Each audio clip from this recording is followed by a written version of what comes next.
Alhamdulillah, ikhwan akhwat yang dirahmati Allah Subhanahu wa taala. Kenapa kita harus mempelajari tentang amalan hati? Ya, amalan-amalan hati yang dianjurkan agar kita bisa mengamalkannya, dan juga penyakit-penyakit hati yang berbahaya yang harus kita jauhi. Banyak hal yang menunjukkan akan urgensinya kita belajar akan hal ini.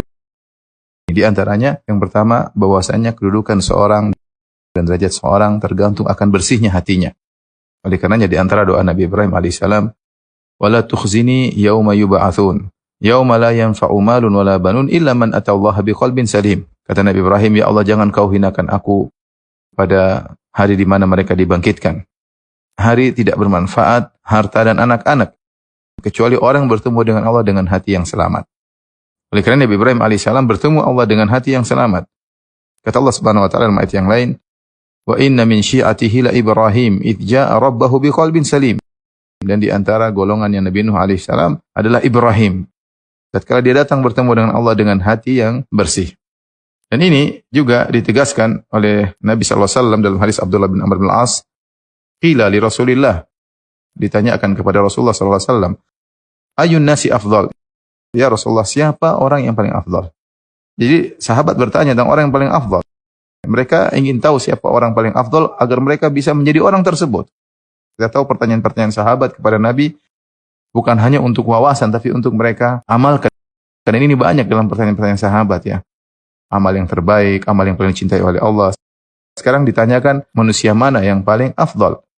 Maka Nabi menjawab, perhatikan jawaban Nabi SAW. Kullu makhmumil qalbi saduqil lisan.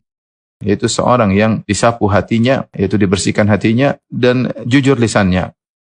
Para sahabat bertanya, "Ya Rasulullah, orang yang lisannya jujur kami paham ya Rasulullah. Apa yang dimaksud dengan hati yang dibersihkan, yang disapu ya?" Maka Nabi menjelaskan maksudnya makhmumul qalb adalah huwa taqiyyun naqi, yaitu hati yang bertakwa, yang bersih.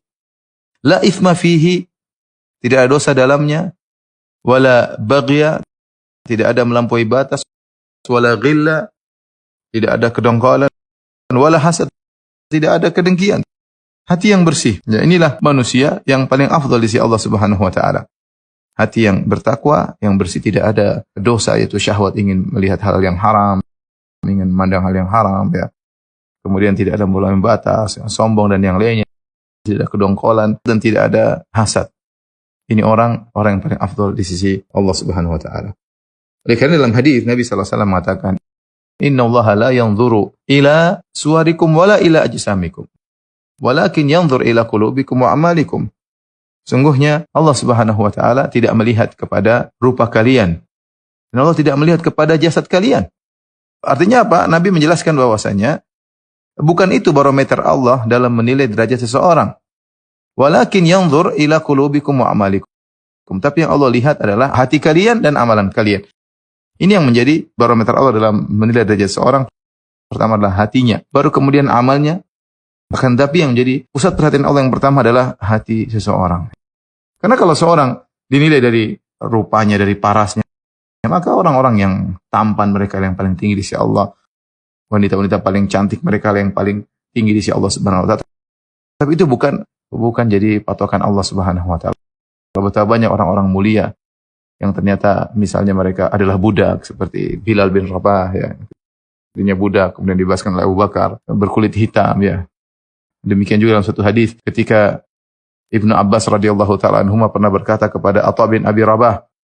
Kata Ibnu Abbas, "Ala urika imra'atan min ahlil jannah." Wahai Atha bin Abi Rabah, maukah aku tunjukkan kepada engkau seorang wanita penghuni surga? Subhanallah. Atha berkata, "Bala." Tentu ya Ibnu Abbas, siapa wanita penghuni surga? Artinya Ibnu Abbas menyampaikan Rasulullah SAW pernah mengatakan ini perempuan penghuni surga. Kemudian kata Ibnu Abbas, "Hadhil mar'atus sauda." Inilah wanita berkulit hitam. Yang Rasulullah mengatakan dia adalah penghuni surga. Kok bisa wanita berkulit hitam ini menjadi penghuni surga? Atatin Nabi sallallahu alaihi wasallam faqalat. Dia datang menemui Nabi sallallahu alaihi wasallam lantas dia berkata, "Ini usra." Ya Rasulullah, aku terkena penyakit sara, yaitu semacam penyakit ayan atau aku kemasukan jin. Wa inni atakasyaf. Dan ketika aku sedang lagi kumat, terkadang sebagian auratku tersingkap. Fadu'ullah li, berdoalah kepadaku ya Rasulullah agar aku sembuh. Maka kata Nabi sallallahu alaihi wasallam, In syi'ti sabarti walakil jannah. Kalau kau bersabar, kalau kau mau kau bersabar dan bagimu surga. Wa in syi'ti da'utullah an yu'afiyaki. Tapi kalau kau mau, aku berdoa kepada Allah, kau akan sembuh dari penyakit ini. Apa kata wanita berkulit hitam ini? Asbir. Aku milih bersabar. Ini atakasyaf. Tetapi ya Rasulullah, aku tersingkap ketika aku sedang koma. Yaitu dia malu. Kalau terlihat sebagian, subhanallah, bagaimana rasa malu wanita berkulit hitam ini. Ya, mungkin kalau dia tersingkap pun mungkin nggak ada yang lihat. Ya, mungkin nggak ada yang tertarik. Tapi dia punya rasa malu tinggi di sisi Allah Subhanahu Wa Taala. Maka dia berkata, Fadu Allah li alla atakasyaf. Maka berdoalah kepada Allah untukku agar ketika aku kambuh tidak tersingkap. Fada Allah. Maka Nabi SAW mendoakan. Ini dalil bahwasanya wanita ini penghuni surga. Dia lihat dia berkulit hitam, terkena penyakit. Tapi apa yang membuat dia masuk surga? Membuat dia mulia Allah? Dia punya amalan hati, sabar.